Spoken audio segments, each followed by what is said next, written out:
Assalamualaikum warahmatullahi wabarakatuh. Ini merupakan kunci jawaban dari UTS yang kemarin sudah dilaksanakan. Dan nanti kalau misal masih ada eh, yang tidak sesuai dengan yang kalian terima konsepnya, bisa kalian untuk berdiskusi lebih lanjut. Untuk nomor satu, di sini merupakan reaksi yang kecepatan laju reaksinya dihitung berdasarkan perubahan dari konsentrasi per waktu, seperti itu. Nah, kondisi-kondisi seperti ini, kondisi kecepatan yang diketahui berdasarkan perubahan konsentrasi itu biasanya kita kenal sebagai kecepatan sesaat. Itu hanya berlaku untuk keadaan awal dan keadaan akhir tertentu. Itu kenapa ada dua konsep ya, ada yang menggunakan perubahan konsentrasi, yang kedua menggunakan hukum laju reaksi. Kalau hukum laju reaksi dia lebih fleksibel penggunaannya. Di kondisi ini, kenapa dia muncul statement ini pada saat tertentu selama reaksi? Karena bisa jadi, ya karena pasti terjadi perubahan kecepatan ketika konsentrasi tertentu di waktu tertentu. Seperti itu.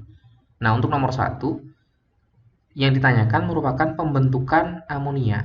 Pembentukan amonia di sini, dia akan mengikuti perbandingan dari koefisiennya. Di sini koefisien 2, kemudian yang diketahui itu hidrogen dengan koefisien 3. Sehingga perhitungannya 2/3 dikali kecepatan dari perubahan hidrogen. Sehingga diketemukan nilainya 0,049 molar per detik. Jadi dia sesuai dengan perbandingan koefisien.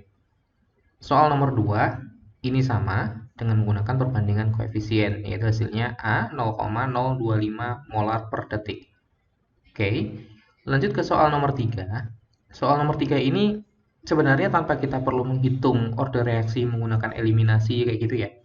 Itu sudah ketahuan dari pola perubahan konsentrasinya. Ketika konsentrasi ClO2 ini naik 4 kali lipat, kecepatannya juga naik 4 kali lipat. Oh, berarti dia sudah kita ketahui ClO2 ini punya orde 1.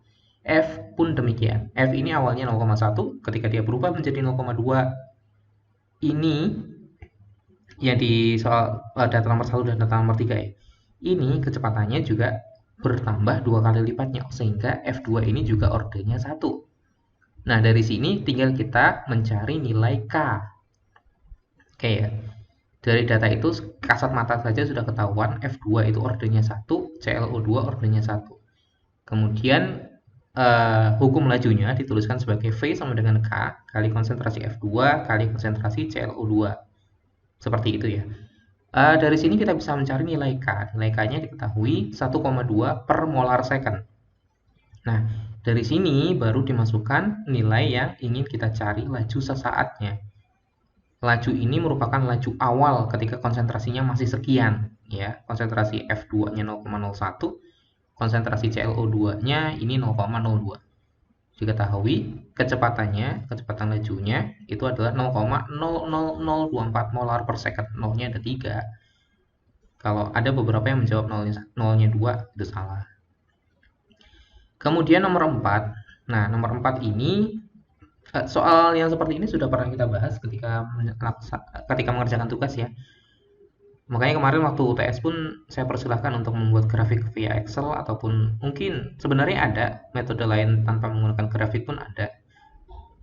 Menggunakan persamaan regresi seperti itu ada. Tapi di sini saya buat regresinya. Yang pertama, ini regresi antara waktu dan juga tekanan akan membentuk kurva seperti ini, dan ketika diubah menjadi nilai len-nya, dia akan membentuk garis lurus. Dari data ini kita bisa tahu bahwa reaksi ini merupakan reaksi orde 1. Kemudian kita cari nilai K. Nilai K itu kita dapatkan dengan persamaan len PT dikurangi len P0 per min T. Diketahui nilai K-nya adalah 0,0001,1 sekian-sekian kayak gitu ya. Ketika dibulatkan dia menjadi 1,179 kali 10 pangkat min 4 per second. Karena dia orde 1, satuannya adalah per second. Itu. Kemudian nomor 5. Nah, nomor 5 ini kan sebenarnya gambaran dari reaksi orde 1. Kalau kalian tahu konsepnya, reaksi orde 1 itu waktu paruh tidak dipengaruhi oleh konsentrasi. Dia menggunakan persamaan 0,693 per nilai K. Seperti itu ya. Nah, dari sini kita bisa menggunakan nilai T setengah sama dengan 0,693 per K. Dengan ini kita bisa mencari nilai K sama dengan 0,693 per T setengah. T setengah dapat dari mana? Kalau kamu perhatikan di gambar ini, awalnya ada 16 partikel. Nah, pada waktu T10, partikelnya menjadi 8. Itu kan sesuai dengan konsep T setengah ya. Waktu di mana konsentrasinya berkurang setengahnya. Sehingga dari sini kita ketemukan nilai K-nya adalah 0,0693 per second. Ini untuk soal nomor 5. Nah, permasalahan ini lanjut ke soal nomor 6. Nah, soal nomor 6 itu kan eh, yang perlu diingat, kecepatan laju reaksi itu bergantung dengan konsentrasi awalnya. Oke. Dia tidak serta-merta ketika 10 detik berkurang separuh, 10 detik berikutnya habis, enggak, tapi justru malah 10 detik berikutnya dia hanya berkurang setengahnya lagi. Kalau kita buat deretnya dalam bentuk tabel seperti ini, jadinya begini. Ketika waktu 0 detik, ini kan di gambar awal ya, itu ada 16 partikel kuning, kemudian nanti di detik ke-10 tinggal 8, detik 20 tinggal separuhnya, karena ini kan jaraknya ada 10 detik ya. Di waktu 10 detik itu konsentrasinya berkurang setengah. Kemudian di waktu 30, konsentrasinya juga akan berkurang setengah lagi. Di waktu detik 40, dia juga berkurang setengah lagi. Begitu seterusnya. Ini akan membentuk kurva yang sifatnya asymptot ya. Dia tidak sampai menyentuh nilai 0, tapi akan melandai. Seperti itu. Jadi statement yang benar itu merupakan statement nomor 2 dan juga nomor 5. Gitu. Oke, kita lanjut lagi ke nomor 7. Nah, nomor 7 ini kita tinggal memasukkan ke dalam persamaan, yaitu persamaan konsentrasi yang berlaku di reaksi orde 2. Reaksi orde 2 kan dapatnya begini ya. 1 per konsentrasi A di waktu tertentu itu akan sama dengan 1 per konsentrasi awal ditambah K dan T. K kali T, seperti itu. Selama operasi matematikanya ini benar, hasil akhirnya akan kita peroleh nilai, yaitu 3,4 kali 10 pangkat min 2 molar untuk nilai A. Kalau operasi matematisnya salah, itu akan salah nilainya. Yang saya maksud rawan itu di sini, di bagian ini. Kalau ada operasi penjumlahan, itu kan tidak bisa 0,086 ini kamu naikkan ke sini, itu nggak boleh, karena di sini ada penjumlahan dulu. Kalau pindah ruas, penjumlahan itu jadi prioritas. Ketika pindah ruas ya ini satu paket dari sini bisa kamu pindahkan ke sini, baru 0,8 bisa berubah dan lain sebagainya. Gitu ya. Jadi di sini nilai akhirnya adalah 3,4 kali 10 pangkat min 2. Karena kemarin ada yang mengupload tentang jawabannya mengenai soal nomor ini. Salahnya di proses pemindah ruasan. Jadi operasi matematikanya ada yang salah di tengah sehingga hasil akhirnya beda. Gitu. Jadi untuk nomor 7 jawabannya B. Kemudian nomor 8 ini kita diminta untuk mencari waktu paruh. Waktu paruh untuk reaksi orde 2 itu mengikuti persamaan ini. T setengah sama dengan 1 per K kali A0. A0 ini menunjukkan konsentrasi awal. Konsentrasi awalnya di sini 0,07 sehingga kita hitung menggunakan persamaan ini. Dapatnya 17,36 sekian dibulatkan 17,4. Itu ya, itu untuk nomor 8. Kemudian nomor 9. Nomor 9 dan seterusnya ini tentang koloid.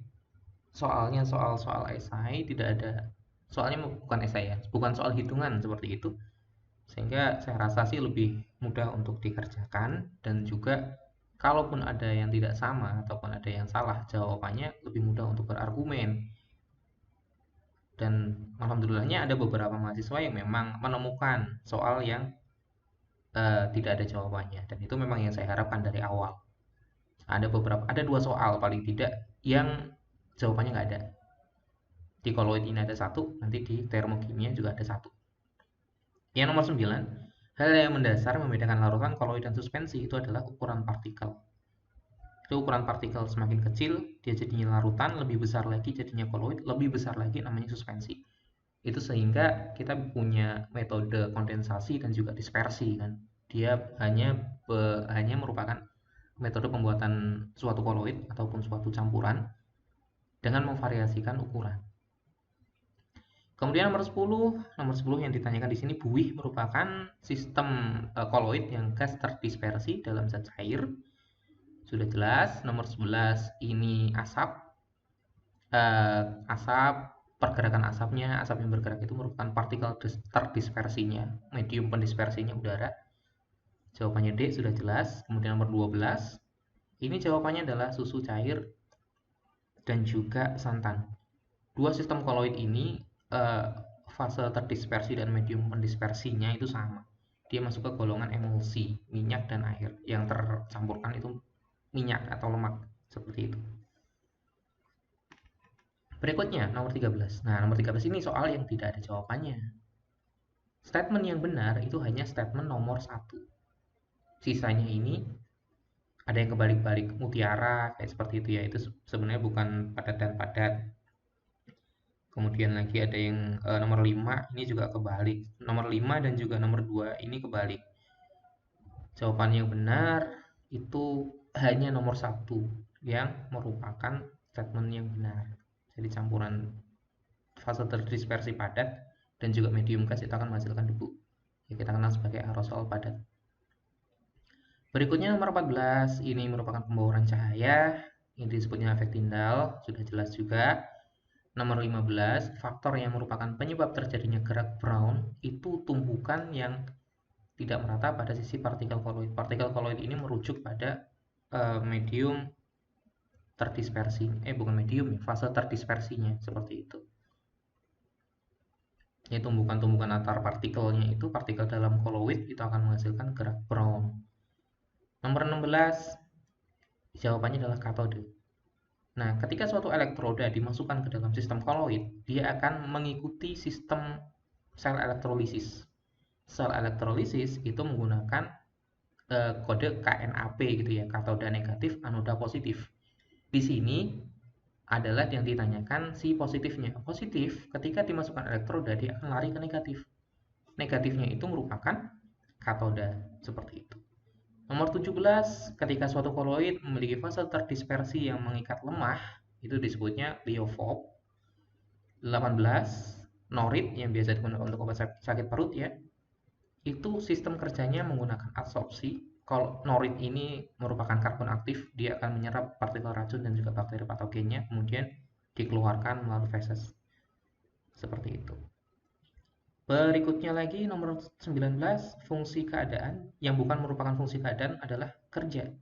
Seperti yang saya jelaskan waktu materi juga, kerja ini walaupun dia ada perbedaan kondisi awal dan kondisi akhir, bisa jadi kerjanya 0 ketika faktor tekanannya juga 0. Itu kenapa dia tidak dipengaruhi oleh keadaan awal dan akhir saja, ada keadaan lain yang berpengaruh. Nomor 20, Nomor 20 ini tidak ada jawaban yang benar. Perhitungannya itu menggunakan min RT delta N. Ini setara dengan PV NRT gitu ya. PV NRT kerja sendiri itu kan min P kali V.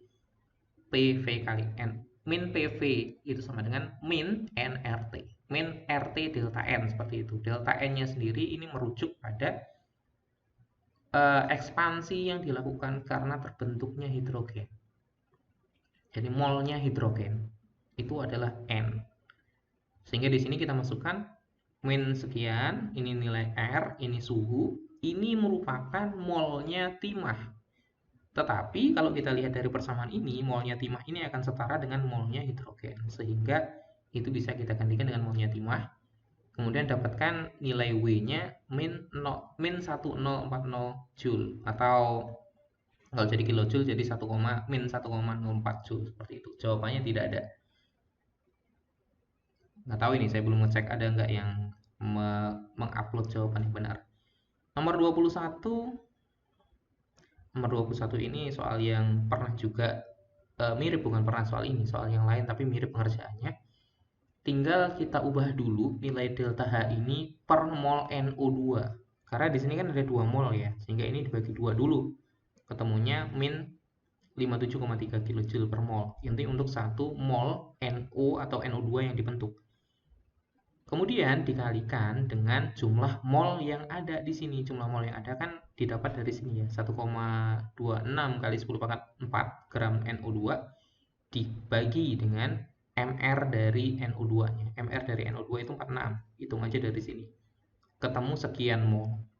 Dari sekian mol ini kita kalikan dengan nilai delta H per mol NO2 tadi. Untuk didapatkan hasil min 15695,22 kJ. Gitu ya. Kemudian nomor 22. Nah, nomor 22 ini sebenarnya yang perlu dihitung hanya delta H saja, untuk yang lain merupakan konseptual. Kita lihat di sini, ini reaksi yang koefisiennya antara produk dan reaktan itu ketika dijumlahkan sama. Produknya ini koefisien totalnya 2, reaktannya koefisien totalnya 2 juga. Dan fasanya sama-sama gas semuanya. Dengan kondisi seperti ini bisa kita lihat bahwa tidak ada perubahan jumlah mol di awal dan di akhir. Karena tidak ada perubahan jumlah mol, berarti di situ tidak ada nilai delta V. Oke, ingat lagi, gas ini sesuatu yang khusus di kimia, ada pembahasan sendiri, termodinamika ada, kinetika ada, di termokimia juga ada. Ketika tidak ada perubahan mol untuk fase gas, berarti di situ tidak ada delta V. Karena tidak ada delta V, nilai W-nya akan sama dengan 0. Itu ya, dari sini. Nilai W sama dengan 0 karena tidak ada perubahan volume. Kemudian nilai delta H itu akan setara dengan 3 kali dari delta H 0-nya di sini, bukan delta H 0-nya. Delta H yang ada di reaksi ini. Karena kan di sini berlaku untuk 1 mol ya. Sedangkan di sini dia 3 mol yang direaksikan. Dikalikan 3, sekian kilojoule. Kemudian delta E-nya, kalau kita kembalikan ke rumus awal, itu sama dengan Q plus W. Dengan Q itu sama dengan delta H, dan W-nya di awal sudah diketahui sama dengan 0. Sehingga delta E sama dengan delta H. Jawabannya A. Gitu. Berikutnya nomor 23. Nomor 23 ini sudah jelas dari awal bahwa statement untuk delta H0 itu berlaku untuk zat murni atau zat dalam bentuk paling stabilnya dia. Oke. Di sini zat yang paling stabil itu antara lain zat-zat yang sifatnya kalau logam dia berarti ya unsurnya seperti itu ya, kayak Fe ya Fe saja kayak gitu penulisannya. Sedangkan di sini ada Na, Ne, CH4, S8 dan juga Hg. Yang merupakan senyawa yang memiliki delta H bukan 0 itu adalah CH4 karena dia senyawa dan dia bukan bentuk paling stabil dari masing-masing komponen senyawa ini. Kalau C bentuk stabilnya ya C. Kalau H itu bentuk stabilnya adalah H2 seperti itu. Sehingga di sini dia memiliki delta H bukan 0. Sedangkan S8 itu merupakan nama lain atau penyebutan lain dari sulfur dalam keadaan rombik. Kan ada rombik, ada monoklinik kayak gitu ya. S8 itu rombik, sehingga dia merupakan bentuk stabil dari sulfur. Berikutnya nomor 24. Kalau ada nomor 24 seperti ini, tidak kita gunakan sigma dari delta H produk dikurangi reaktan, enggak. Tapi kita menggunakan penjumlahan reaksi. Reaksi total, seperti itu. Dari sini, reaksi yang diinginkan itu kan 2C plus 3H plus 3H2 sama dengan C2H6 seperti itu. Nah, kita sesuaikan saja. Yang pertama, grafit itu ada di bagian reaktan, sehingga C-nya ada di reaktan. Jumlahnya ada 2. Dikalikan 2 semua. Kemudian berikutnya ada H2. H2 ini ada 3. Di sini tidak perlu kita balik, kita taruh saja dengan dikalikan 2. Dikalikan 3 semua koefisiennya. Pun demikian dengan nilai delta H reaksinya. Kita kalikan 2, yang bawah kita kalikan 3. Ketemu nilai sekian. Kemudian sekarang soal yang ke bawah, reaksi yang bawah. Reaksi bawah ini C2H6 itu posisinya ada di produk, sedangkan di sini posisinya ada di reaktan, sehingga reaksi ini perlu untuk kita balik. Ketika reaksinya dibalik, nilai delta H reaksinya juga akan menjadi terbalik. Di sini menjadi plus. Seperti itu. Tinggal kemudian kita sesuaikan koefisiennya. Koefisiennya kan di sini ada 4, 6, 7, 2 seperti itu ya. Ini kita hilangkan jadi 1 saja.